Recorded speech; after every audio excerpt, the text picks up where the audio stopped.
Que o Ridley Scott é um cineasta absurdamente irregular, eu acho que isso não é surpresa pra ninguém. A capacidade dele de conceber uma obra-prima que vai entrar pra história do cinema e uma bomba de proporções homéricas é realmente impressionante. Dito isso, ainda assim é decepcionante ver o Ridley Scott tendo a oportunidade de comandar um projeto sobre uma das figuras mais megalomaníacas e, por que não, interessantes da história moderna, apenas pra resultar num longa com carinha de telefilme feito a toque de caixa pro History Channel. Isso fica claro logo na primeira sequência de batalha que ocorre em Napoleão, que é conduzida de forma anêmica. Basicamente, ela se resume a um close aqui, um plano fechadíssimo ali e um plano geral do campo de batalha acolá. E vão se alternando numa montagem que carece de intensidade ou dinamismo. E se isso até poderia funcionar caso a abordagem do Ridley Scott claramente fosse a de desprezar a escala daqueles conflitos, em prol das reações intimistas do Napoleão perante eles, na prática, não. A proposta do diretor parece ser a de retratar aquelas batalhas como eventos de fato grandiosos, mas esses eventos são registrados de forma tão mecânica e pouco imaginativa que eles acabam soando pequenos. Pra falar a verdade, o único momento em que as batalhas de Napoleão conseguem provocar alguma sensação que não seja a pura monotonia é a sequência do Lago Congelado, que é enfocada pelo Ridley Scott como uma verdadeira tragédia, como um pesadelo que deixa bem claro como que o personagem título é não só um exímio estrategista, mas também um carrasco sádico como poucos. Mas antes de continuar o papo sobre Napoleão, aproveita e, por favor, curte o vídeo aqui embaixo, deixe seu like, compartilha pros seus amigos, se inscreve no canal e ativa o sininho pra receber notificação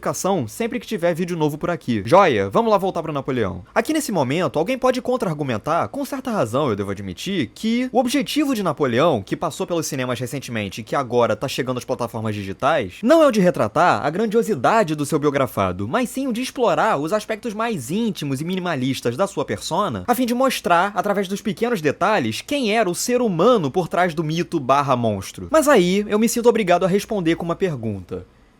Porque honestamente, a abordagem do Ridley Scott e do roteiro do David Scarpa me pareceu tão destrambelhada entre o micro e o macro, entre qual Napoleão vai ser retratado, entre qual faceta vai ser o norte da narrativa, que eu não consigo cravar ou enxergar uma proposta geral no projeto como um todo. E esse, pra mim, é o grande problema do Napoleão do Ridley Scott. Afinal, sobre o que é o filme e qual é o seu enfoque? É sobre o grande e, de novo, megalomaníaco estrategista que tanto impactou a Europa entre o fim do século XVIII e o início do XIX? Ou é sobre a relação conturbada, mas emocionalmente muito cara pro Napoleão, entre ele e a Josephine? Na tentativa de tratar ambos os enfoques como centro de uma única narrativa, o filme acaba não conseguindo ser nem uma coisa nem outra. Ele falha em trazer dimensão ou profundidade pra qualquer uma das duas. Nesse sentido, muito me admira o trabalho da Vanessa Kirby, que faz o possível pra conferir intensidade e peso dramático pra Josephine. E se no papel a personagem parece oscilar bruscamente de uma cena pra outra, na execução, a Vanessa Kirby se sai razoavelmente bem ao tentar amarrar uma ponta a outra e com isso fazer a Josephine soar multifacetada em vez de inconsistente. Mas infelizmente, nem isso é o suficiente pra salvar todo o arco da relação entre os dois, já que sempre que o filme parece prestes a se aprofundar nos conflitos do casal e nos impactos duradouros que esses conflitos trouxeram pros dois, o Ridley Scott decide subitamente cortar pra alguma outra prioridade narrativa que ele resolveu ter de última hora. E assim, quando aparece lá no final um letreiro dizendo que as últimas palavras do Napoleão foram França, o exército, chefe do exército e Josephine, essa revelação carece do impacto que o filme acredita que ela vai ter, justamente porque o filme em si não construiu bem essa escalada até ela. No meio dessa bagunça toda, o que resta pro Joaquin Phoenix é fechar a cara e atravessar praticamente todos os momentos do Napoleão nesse filme com o mesmíssimo semblante, na esperança de que em alguma hora isso vai acertar em algum lugar, ou que vai ter a ver com o que o personagem tá pedindo em alguma ocasião. Sim, aqui e ali, o Joaquin Phoenix ilustra bem a humanidade do biografado ao exemplificar o seu medo e o seu pânico diante de algumas situações mais graves, mas esses instantes são pontuais demais pra criarem um contraste com a frieza do restante da projeção e assim resultarem numa composição multifacetada ou complexa. Aliás, a impressão que fica é de um personagem que foi desenvolvido ao longo de todo um arco mais longo, mas que no final das contas terminou retalhado no meio de uma montagem apressada que de última hora e de forma destrambelhada deixou um monte de coisa fora. Se bem que justiça seja feita, o filme inteiro gera essa impressão. E a correria com que a narrativa passa de um evento histórico pro outro é tão gritante que ela se esquece de construir, com um mínimo de coesão, as circunstâncias que levaram um pro outro. E com isso ela acaba soando como um resumão de história que passa rapidinho por vários subtópicos da Wikipédia, sem registrar minimamente o que tá escrito neles. Uma sensação que é acentuada pelo uso constante de legendas que descrevem superficialmente os dados de cada episódio histórico, a fim de evitar a fadiga de desenvolvê-los de fato. E sinceramente, eu não acho que isso justifique o fato de todo o filme, dos momentos mais grandiosos aos mais introspectivos, ser uniformemente desinteressante em termos visuais e de estilo. E se a intenção de mergulhar todas as as cenas numa paleta excessivamente cinzenta, que chapa as cores de tudo que a gente vê em cena, era de escancarar uma pretensa seriedade, na prática, o único efeito que eles conseguem com isso é um tédio visual que não dialoga com qualquer outro aspecto da narrativa. Mas, pelo menos, o Ridley Scott já anunciou que essa versão aqui de 157 minutos do filme não é a edição definitiva e que já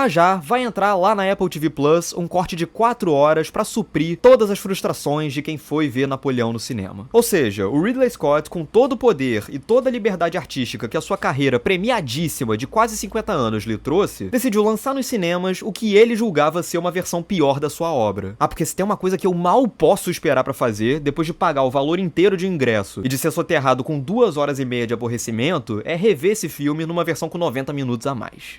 É isso. Agora eu quero saber de você, o que você achou do Napoleão do Ridley Scott, diz aqui nos comentários. Curte o vídeo se você gostou, deixa o seu like aqui embaixo, compartilha pros seus amigos, chama eles todos pra virem aqui pro canal e aproveita e se inscreve aqui no canal, ativa o sininho pra receber notificação sempre que tiver vídeo novo por aqui, chama os seus amigos pra fazerem a mesma coisa, e é isso. Um grande abraço e até a próxima.